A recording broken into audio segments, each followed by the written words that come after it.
Let's Talk Merrimack. I'm your host for today, Jen McInnes.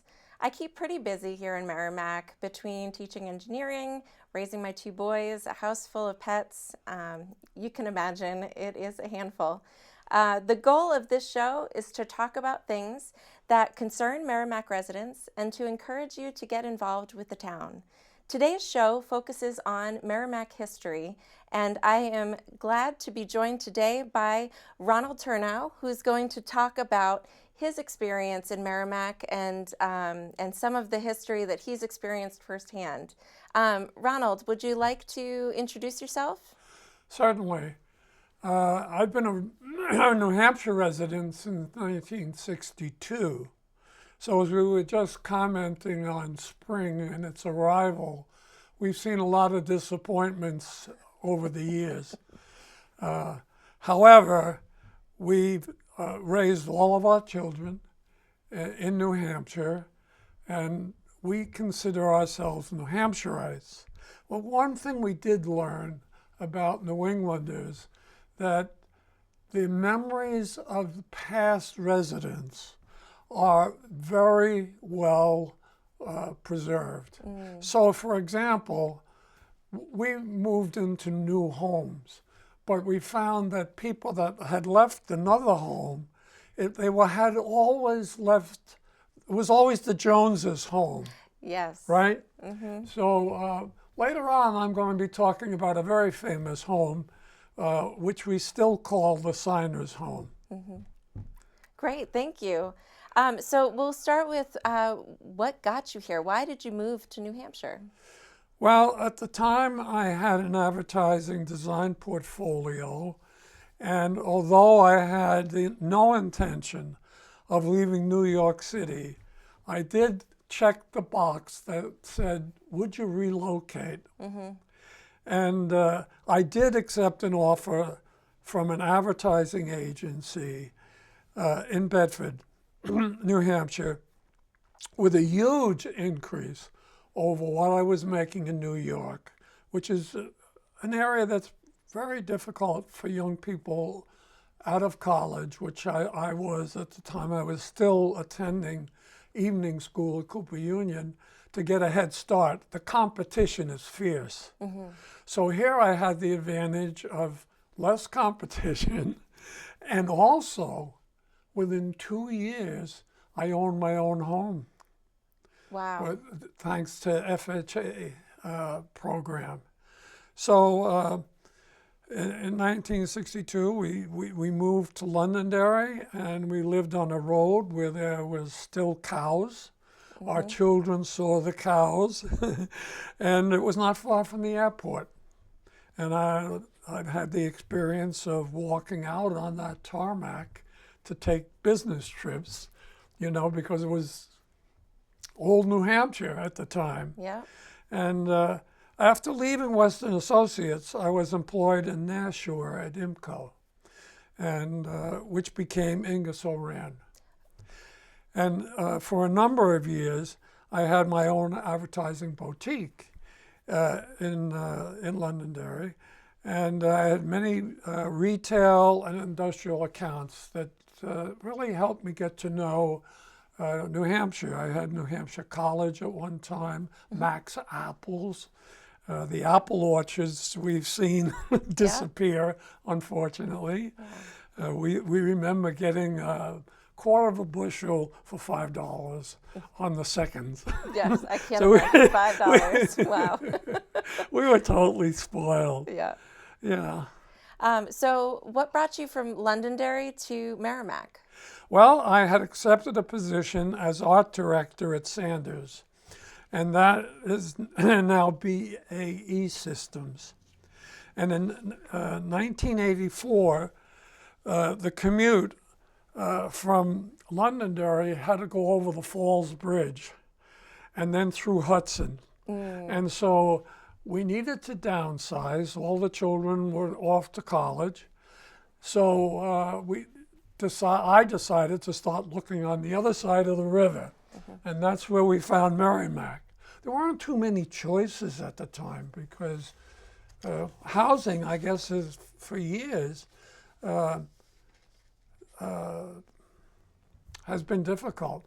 However, when I got to the office after I sold the house, and I told my boss that I had sold the house, and he said, "That's interesting. Who'd you sell it to?"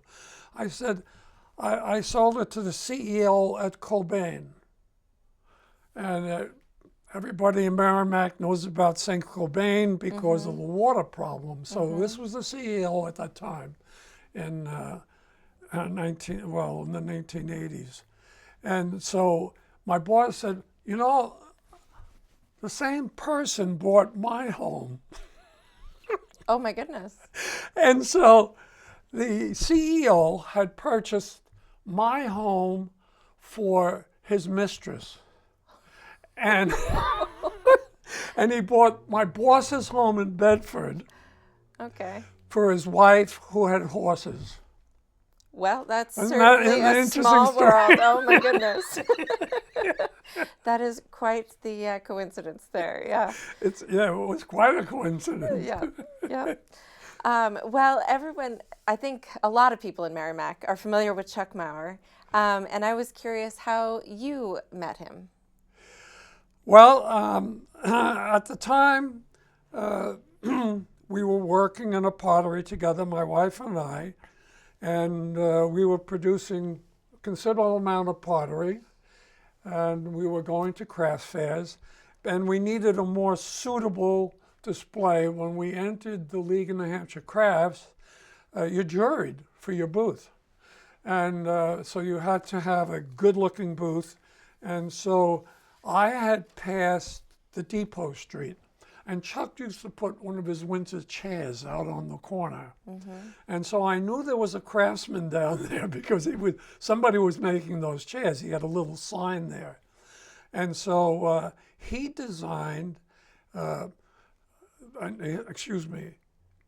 he took Sibylla's layouts and produced furniture for our display that we used for 35 years. That's fantastic. It was such a good arrangement, easy to assemble, easy to remove, and because you had to be able to set up quickly at a crafts fair, you had to be able to remove it, and you had to be able to transport it. So we were very grateful for that. And Chuck has not only been part of the nationally recognized New Hampshire craft community and is an outstanding public servant. He's taught, he's done a number of things. He's currently the president of the Historical Society. And two of my grandchildren visited his chicken coop where I hit my head going in, and then Chuck says, "Watch your head." And then when the kids took the eggs out, I leaned forward, I hit my head on it. He says, "Watch your head." So Oh, goodness. he's always had a good sense of humor, and Yes. I never left there without him telling me a joke. Yes. Yeah, I've heard him referred to with great respect as the town historian. So, Yes. so yeah, he's fantastic. What a great way to get to know him as a craftsman. Right. I understand that the Madeline Bennett Lane to the middle school impacted you. You're on McQuestion, I think. So how did that affect you? Well, it was an interesting experience. One that really was very disturbing because of the width of the road. We lost our privacy. We have the corner property, and we enjoyed that area. It was very quiet in the back of the house. We had a nice porch back there, and that was gone. So I knew that Chuck was considered to be the unofficial mayor of the city and knew a lot of people. Yes. So I went to him with my concern, and he had advised me to see the superintendent of schools, who was a very nice gentleman at the time. I forget his name, but somehow I remember Mike something. But at any rate, he introduced me to the landscaper, and he says, you know, we have some money to do landscaping around the school, and talk to him to see what he could do for us. So they put in a berm and planted arborvitaes on top, and now we were better off than we were before the school went in. How fantastic. Yeah. So we did lose the road down to that we used to use to cross country ski. Oh, okay. Or snowshoe, because the lane was originally the logging road, and that brought us right into the forest.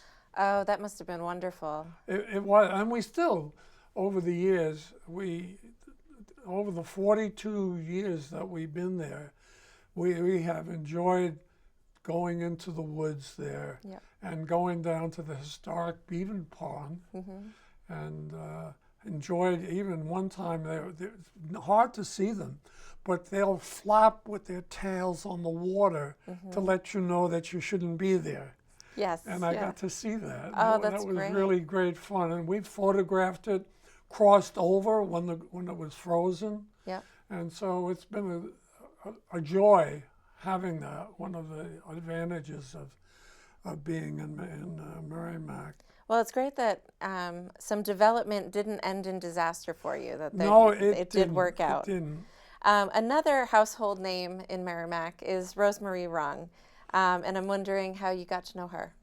Well, my son-in-law and I, book in hand, heard Obama speak for the first time in Manchester in 2006. And he did sign our books. And Sibylla and I volunteered to be one of two headquarters during the primary. And Rosemary hosted the second one. And that's how I got to know her. And our corner property on the road to the middle school is popular for visibility. So the candidates like to put the lawn signs out there. And we had a 3-foot sign up during the primary because we were launching people canvassing the neighborhood. It was a wonderful experience. I had never done anything like that before politically. And we saw people come in from all sorts of areas. We met people in Merrimack that we didn't know before, which was wonderful. In fact, I was reading recently about one of the things we lose as we become more isolated, looking at our cell phones, getting information at home, or not getting into the community as much. And something like that really gets you to meet people, going to a town hall meeting and sitting next to people and hearing other people's opinions. We're losing some of that, and that's, I think it's unfortunate. I think that you bring up a good point, that some of these activities, the town hall meetings, the deliberative sessions, the school board meetings, it's a good way to reconnect with the community. I've met a lot of people that way in the last couple of years. Yeah. And that's one of the reasons why we like to bring folks on the show, is to talk about how you've gotten involved. So it's fun to hear that. Yeah, so it was good. Unfortunately, on a dark note, we did experience some bigotry. We had, as I said, a 3-foot sign because people had to identify coming in for meetings, etc., where we were. And that was removed. Oh. And then we experienced the same thing during the Biden-Harris campaign and also the Harris-Walz campaign. And so that was unfortunate to see, because you like to think of your town as people being friendly, supportive of other people's positions, or respecting. We have a long-time neighbor that we've gotten along with over the years. And we have a very good relation. You know, we've had the key to their house and ours. Politically, we're further apart, but it's never been a problem. You know, so it should be more like that, I think. We should be more acceptable of people's positions and listening to what they have to say, at least. Listening is a key part of community, I think. Yeah, Yeah. I think so. I'd like to interrupt some of the history to ask you a few questions, get to know you type questions that maybe are a little bit less serious and Merrimack focused. Sure. So first, do you prefer hard or soft ice cream? I am a ice cream addict. Okay, a lot of people in New Hampshire are. I understand New England eats more ice cream per capita than the rest of the country. And so I have to have chocolate chip, a tub of chocolate chip, and I have strawberry. Okay. Now I put the chocolate chip on top of the strawberry in my bowl. So when I get to the bottom of it, that's the dog's treat. Okay, because there's a little strawberry left Because at the bottom. the dog can't have chocolate. Right, absolutely. So you got to have that little leftover. So that brings me to pets. Do you have any pets? I do. I have the dog that eats the ice cream. Yeah. What kind of dog is he? It's a multi-breed, but Okay. it is like 90% Papillion. It has the Papillion hairs. Yep. It has a beautiful fan tail, and so it's a very loving dog, That's great. and it likes to clean us. Obviously, we do a very bad job, and it wants to lick every inch of our body. My dog has that kind of love too, so I understand. Do you have a favorite sport?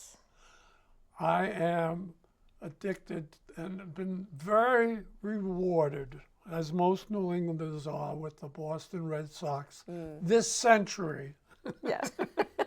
It was a long time before that. It was a long time before that. People lived and died and never saw them win a World Series. Yeah. But we've seen 4, and they're off to a shaky start, but we'll see what happens. Okay, it's early days. Early days, right? So we'll come back to your memories of Merrimack. What memories of the town development would you like to share since you've come to Merrimack 42 years ago? Yeah, there are many memories that we have had, and the time I arrived, the population was around 15,000 Oh, wow. people, and today I think we're up to about 26,000. So over that course of time, we've seen what a struggle it has been for the town to maintain it financially and also to manage industry within the town. Business has been favored mostly, so I have seen too much of the old town center eliminated. A lot of the damage, I believe, was done during the 1960s boom. And for example, I was shocked to see that the library was attached to the original Lowell Memorial Building, which the historical societies has pictures of standing alone with nothing glued onto it. And so I remember the Friends of the Society, which we were supporting, were collecting funds in the hopes of moving the library. And it was confiscated and put in the general funds. I don't know why that happened or how that happened, but so anyway, they're in place now, and I guess that's what they're going to be staying. And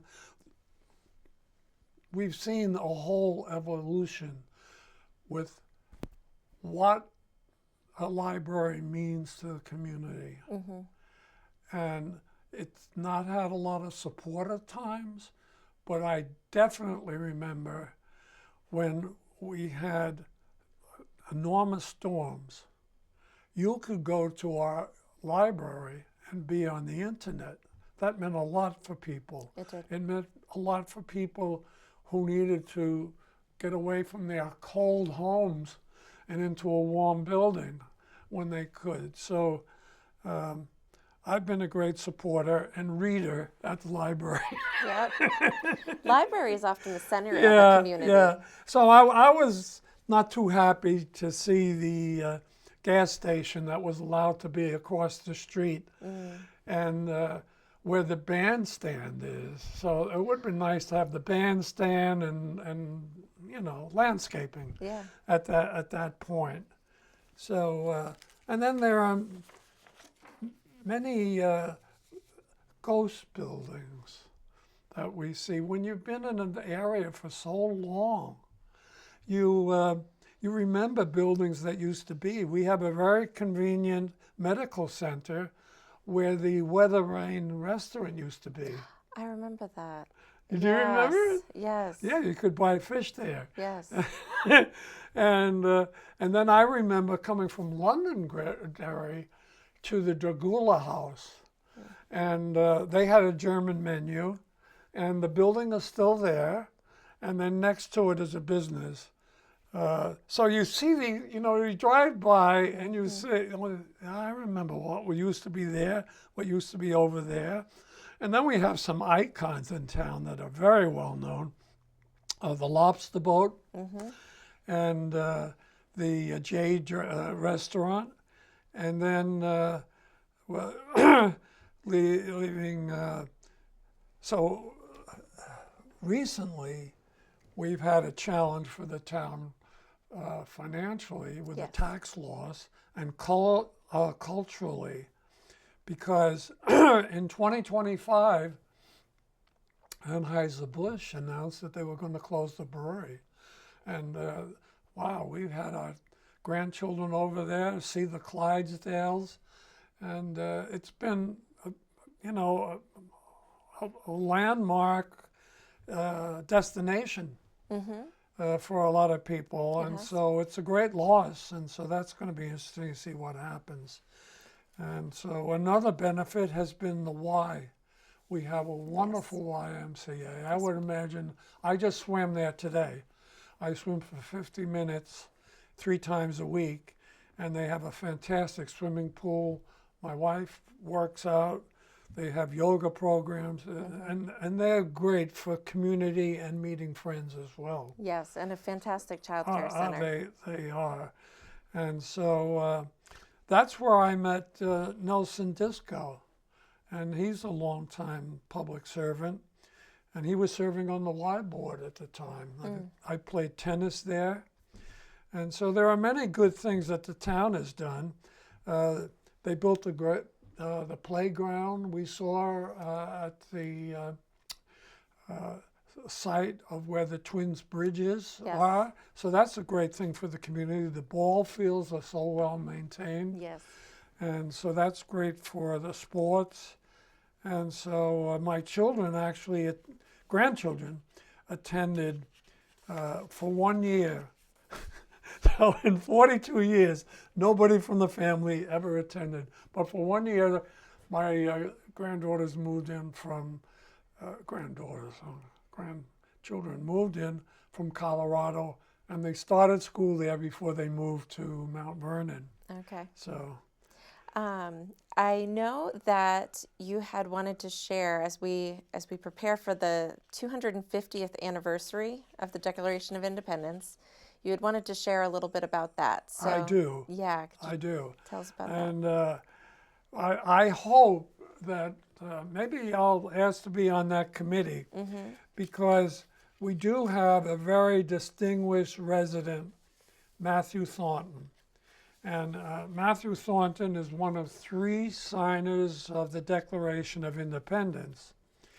The location of his burial site and the house is, like most towns' history along the Daniel Highway, are not very noticeable when you drive by. We just drove by by it today. There's a little sign out there. Yes, yes. The house is on the National Register and was known as the Signer's House. In 1984, Hannah Jack Tavern was there, and it had been named after Thornton's wife. On many times that I've been to the Common Man, I have not seen a plaque identifying the history of that house. And so Matthew Thornton lived there. He also lived in Londonderry, and he served as state senator and associate justice to the Supreme Court. And so forgotten, I think, by many people is the fact that signing the Declaration of Independence was the equivalent to a death certificate. And doing so was a very courageous act by Matthew Thornton.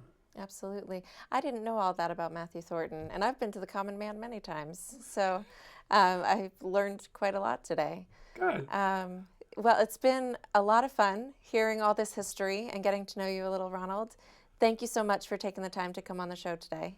Well, I appreciate it. It was a wonderful opportunity to be able to do that, and thank you so much for the invitation. Yes. Well, that's our show for today, Merrimack. You can follow us on YouTube, Facebook, and Blue Sky at Talk Merrimack, or you can email us at talkmerrimack@gmail.com with feedback or ideas for other shows. I think that's it for today, so I look forward to our next conversation.